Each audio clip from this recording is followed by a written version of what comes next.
Hello student, आज का हमारा टॉपिक है साउंड ऑफ ओ।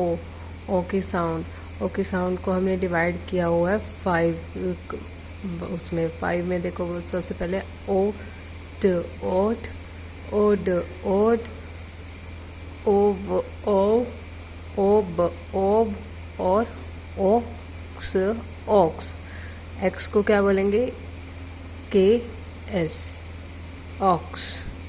अब इसके अंदर सबसे पहले देखो, उसके अंदर और टी के साउंड्स हैं। इस साउंड्स को कंप्लीट करके जो हमारे एक फोनिक साउंड आती है, वो साउंड साथ में लिखी हुई है मैंने, ताकि आपको बोलने में पढ़ने में कोई प्रॉब्लम ना हो।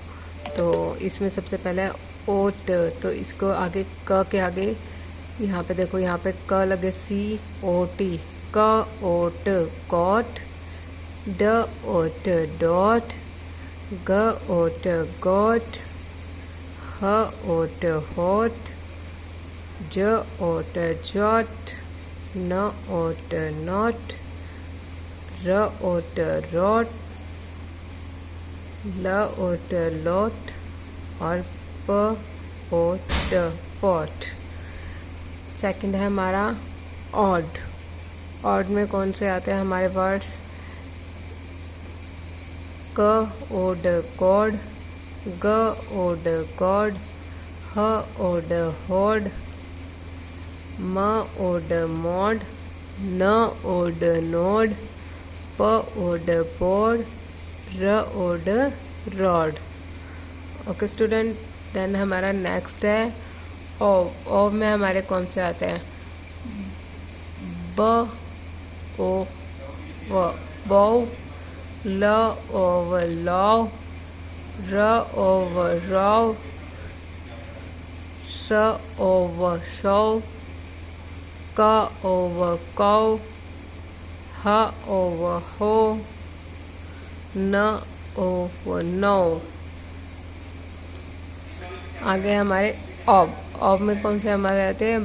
बौ, ब ओब बॉब, ग ओब गॉब, ज ओब जॉब, ल ओब लोब, म ओब मोब, र ओब रोब, स ओब सॉब। देन लास्ट है हमारा ऑक्स। ऑक्स में ओ को ओ और एक्स को क्या बोलते हैं? क्स। क आधा आधा क और स, कक्स। तो सबसे पहला ही है ओ क्स, ऑक्स, बोक्स बॉक्स, फोक्स फॉक्स, पोक्स पॉक्स। हमारे इसमें वॉवल साउंड और कॉन्सोनेंट साउंड, ये सारे हमारे देखो सारे कॉन्सोनेंट साउंड है आगे वाले, और ये हमारे बीच में क्या है? ओ की वॉवल साउंड, देन उसके बाद कॉन्सोनेंट साउंड। मैंने इसलिए पीछे वाले वर्ड लिए हैं ताकि आपको कोई प्रॉब्लम ना हो। ओ टी, ओ डी, ओ बो और ओ एक्स। तो ताकि इसमें आपको आगे सिर्फ डी लगा के, इसमें मैंने इसीलिए आपको साउंड साथ के साथ लिखे ताकि आपको बोलने में भी प्रॉब्लम ना हो। और जब आप लिखोगे तो इनको बोल के लिखना है, तभी आप अच्छे से आपके मेमोरी में अच्छे से फिट हो जाएंगे। ओके स्टूडेंट, तो आपको ये लर्न एंड करना है, और 1 बाय 1 पहले ओट की साउंड करनी है, फिर ओड, फिर ओव, फिर बॉब और फिर ऑक्स। ये साउंड हमें 2 डेज में आज भी यही करनी है और कल भी यही करनी है। हाफ हाफ डिवाइड कर लो, 2 एक बार कर लो, 3 एक बार कर लो, या फिर 3 एक बार करो, 2 एक बार करो, लेकिन ये 5 साउंड्स आपको लर्न एंड राइट करनी है। Okay student, bye bye.